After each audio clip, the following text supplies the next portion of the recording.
আমি ডাক্তার মোহাম্মদ গোলাম রহমান, অধ্যাপক Shahabuddin medical college, orthopaedic surgery বিভাগ। আজকে আমি যে টপিকসটি উপস্থাপন করব সেটি হচ্ছে হাড় ক্ষয় রোগের আধুনিক চিকিৎসা।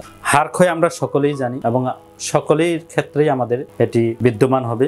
ছেলেদেরও হাড় ক্ষয় হয়, মেয়েদেরও হাড়। তো সবচেয়ে বেশি হয় আমাদের মেয়েদের ক্ষেত্রে কারণ হচ্ছে যে হাড় ক্ষয়ের হরমোনাল কারণ। এই হরমোনালেই আমাদের হচ্ছে মেইন কারণ মেয়েদের। কিন্তু ছেলেদের ক্ষেত্রে যে কারণটা হয় সেটা বয়সের কারণে মানুষের যে চেঞ্জ হয় সেই কারণটাই। হাড় ক্ষয় রোগের অনেক কারণই আছে, তার মধ্যে সবচেয়ে বেশি ইম্পর্টেন্ট কারণই হচ্ছে হরমোনজনিত কারণ। এখন আপনি হাড় ক্ষয় কেমন করে বুঝতে পারবেন? হাড় ক্ষয় একটা নির্দিষ্ট বয়সের পরে হবে। সেই বয়সটা ইউজুয়ালি আমরা মেয়েদের ক্ষেত্রে বলি আফটার 40 ইয়ার্স, ছেলেদের ক্ষেত্রে আমরা বলি আফটার 50 ইয়ার্স।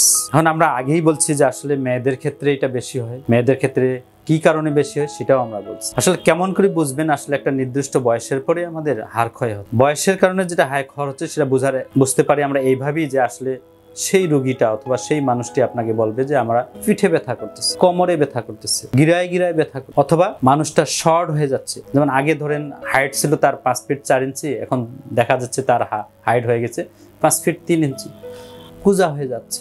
এগুলো আমরা লোকাল ভাষায় আমরা বুঝতে পারি যে হাড় ক্ষয় শুরু হয়ে যাচ্ছে। সেটা হলে এরকম হয়ে গেলে আসলে কি চিকিৎসা দেব?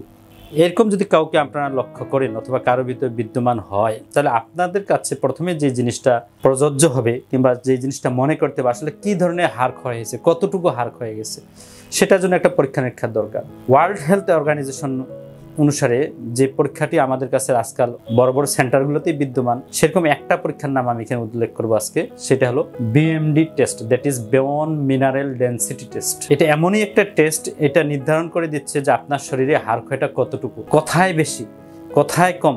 কোথায় বেশি কোথায় কম বলতে আমি বলতে চাই যে মেরুদণ্ডে বেশি, আপনার পেলভিসে বেশি, সবগুলো একেবারে নির্ধারণ করে দেবে। আমি ছোট্ট কথা একটু বলতে চাই যে এখানে যে রিপোর্টটা আসবে সেটা যদি -2.5 এর চেয়ে বেশি হয় তাহলে তাকে আমরা বলি গ্রস অস্টিওপোরোসিস। এখন এরকম যদি একটা রিপোর্ট যে কেউ আমরা আজকাল করতে পারি, যে কোনো ডাক্তারেরই করতে পারি, যদি এরকম রিপোর্ট এসেই যায় তখন আমরা কি করব? তখন আমাদের ক্ষেত্রে যেই করণীয়গুলো আছে সেগুলো হচ্ছে যে আজকাল খুবই আধুনিক ড্রাগ চলে আসছে।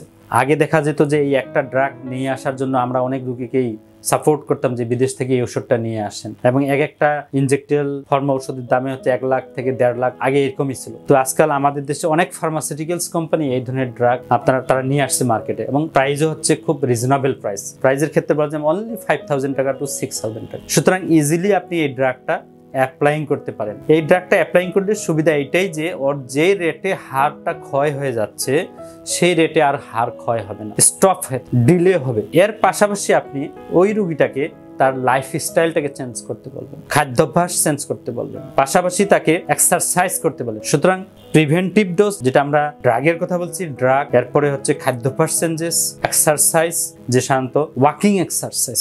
Walking is the best exercise for a man. সুতরাং এটা যদি আমরা করি তাহলে হাড় ক্ষয়ের যে চিকিৎসা আধুনিক বলতে যেটা বোঝাই আমরা, সেটা পরিপূর্ণভাবে সম্পূর্ণ করা সম্ভব হবে।